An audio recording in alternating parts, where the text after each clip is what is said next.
Good day po, sir. Tanong ko lang po, pag may 3 dependents po ba, wala pong tax, teacher 1 po. Salamat. So, ito po no, teacher 1 ay meron na po yung tax deduction sa sahod. Kasi ito pong income ng isang teacher 1 sa loob ng isang taon ay over 250,000 pesos na po. Ang pagkakaroon ng number of dependents sa ngayon under the train law ay wala na pong magiging epekto pagdating sa tax deduction.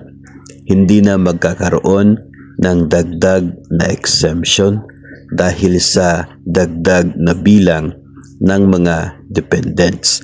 Kahit 5 o 10 ang dependents ng isa pong government personnel, taxable pa rin siya as long as over 250,000 ang kanya pong income sa loob ng isang taon. At tinutukoy nating income dito ay net of mandatory deductions. Tanggal na yung deduction sa GSIS, PhilHealth, Pag-ibig. Kung mayroon kang mga monthly dues, ibabawas yan. Then yung matitira kapag over 250,000, taxable na, no, yung excess doon, regardless of the number of dependents. Nung dati kasi ay mayroong dagdag na exemption kapag ikaw ay mayroong dagdag na dependents.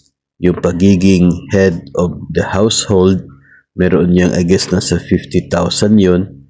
Tapos yung bawat dependent, merong siguro 25,000 ba yun? No? If tama yung pagkaalala ko. So ngayon ay 250,000 fixed na po yun para sa lahat.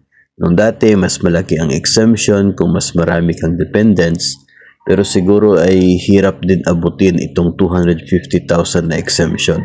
No, kung pagbabasihan natin yung amount ng tax exemption, ay mas pabor pa rin ito sa ngayon na nasa 250 na ka-fix. Unlike before, na siguro mga nasa 150 lang yung maging exemption mo o kaya ay 200 sa isang taon. So, nakakatipid ka pa rin dito ngayon sa bago na 250 fixed na tax exemption para po sa lahat. Yung excess ng 250, yun lamang ang magkakaroon ng tax.